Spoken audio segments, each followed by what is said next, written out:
Minamahal kong Pilipinas, sa gitna ng mga pagbabago sa ating mundo, sa bawat dilubyo at sakuna na hinaharap natin, narito kami upang magbigay ng kaalaman at aksyon tungkol sa pag-init ng daigdig at pagbabago-bago ng klima na ating nararanasan. Sama-sama nating ipaglaban at ingatan ang kinabukasan ng ating kalikasan. Ito ang environmental awareness and action to restore and transcend home education.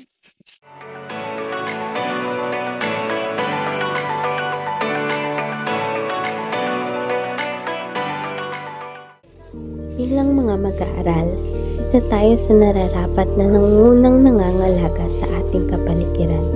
Pangunahan natin ang kilusang naglalayong mapanatili ang kaayusan at kalinisan ng kapaligiran. Umpisahan natin ito sa mga simpleng kilos, ngunit malaki ang magiging epekto sa ating kalikasan, gaya ng pagtatapon ng mga basura sa tamang basurahan o pagre-recycle ng mga basurang maaari pa namang magamit muli. Ayon sa ulat ng PhilStar, aabot sa 571 peraso ng sachet, 174 na shopping bags, at 163 plastic labo bags ang itinatapon ng isang Pilipino sa loob ng isang taon.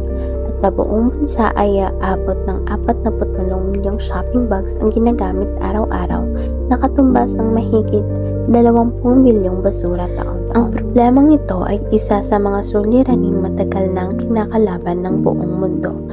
Mahirap buksain ang problemang ito dahil sa hindi tamang pagtapon ng mga tao, kung saan-saan lamang ito itinatapon ng karamihan, at ang malala pa ay may iilang itinatapon ito sa mga ilog na nagsasanhi naman ng pagbara ng kailugan at madalas na pagbaha. May iilan ring nagsusunog ng mga basura nang dahil sa kakulangan ng pag-iimbakan ng mga ito. Ngunit, imbes na maging solusyon, ay nagdulot lamang ito ng matinding polusyon sa hangin. Isang makakalikasang araw po sa inyong lahat. Ako si Roberto Sakura Jr., isa sa mga miyembro na sumusuporta sa Earth Education of Environmental Awareness and Action to Restore at Transcend Home. Ang aming layunin ay magbigay ng kaalaman at magsagawa ng mga proyekto para sa mas malinis at mas maayos na kapaligiran. Ngayong araw, pag-uusapan natin ang mga epekto ng pagbabago ng klima at paano tayo makatutulong upang masugpo at maiwasan ito. Isa sa mga halimbawa ng pabago-bago ng klima sa ating bansa ay ang pinakamataas na naitalang temperatura na umabot sa 50 degrees Celsius. Ito ay dulot ng mga aktibidad ng tao tulad ng pagsunog ng fossil fuel na nagpapataas ng antas ng greenhouse gases. Ang init na ito ay nagdudulot ng matinding epekto sa ating kalikasan at kalusugan. Nararanasan din natin ang matinding bagyo at pag-ulan na sumisira sa mga pananim ng ating mga magsasaka sa iba't ibang parte ng Pilipinas. Ang mga kalamidad na ito ay nagpapahirap sa ating mga kababayan at nagdudulot ng malaking pinsala sa ating ekonomiya. Kaya ngayon kaming mga estudyanteng pang-ekonomiya, kami ay sumusuporta sa advokasya ng ating siyentipikong pangkalikasan at dating Miss Earth Philippine 2023. Ang kanya mga pagsusumikap ay nagbibigay ng inspirasyon sa aming mga estudyante upang ipagpatuloy ang laban para sa kalikasan. Ang ating advokasya ay nakatuon sa pagpapabuti ng kapaligiran, alinsunod sa 17th Sustainable Development Goal number 1 ng United Nations. Ang pangunahing layunin nito ay tumulong sa pagpapanatili ng ating inang yaman. Ang Earth Education ay may layunin na ipatupad ang 5 Rs, ang Reduce, Reuse, Recycle, Repurpose at Rebuild. Sa pamamagitan nito, maaari nating mabawasan ang basura at pangalagaan ng ating kalikasan.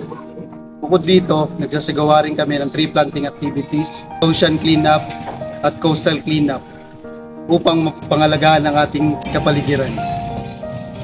Kaya inaanyayahan namin kayong lahat na makiisa sa aming advocacy. Magsisimula tayo sa maliit na hakbang tulad ng 5 Rs. Paglahok sa tree planting at paglinis ng ating mga baybayin. Sama-sama nating labanan ng climate change at pangalagaan ng ating nag-iisang tahanan. Ang kalinisan ng ating mundo ay nasa ating mga kamay.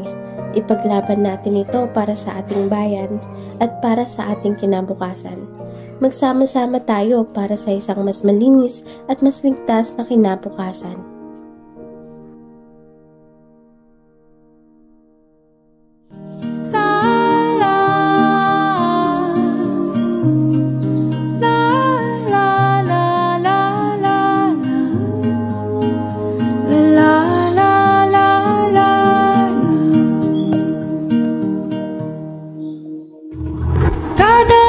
Sa hangin, pansin ko na lagi na lang usok. Walang malinis, halos puro polusyon. Parang ako raw na konsumisyon.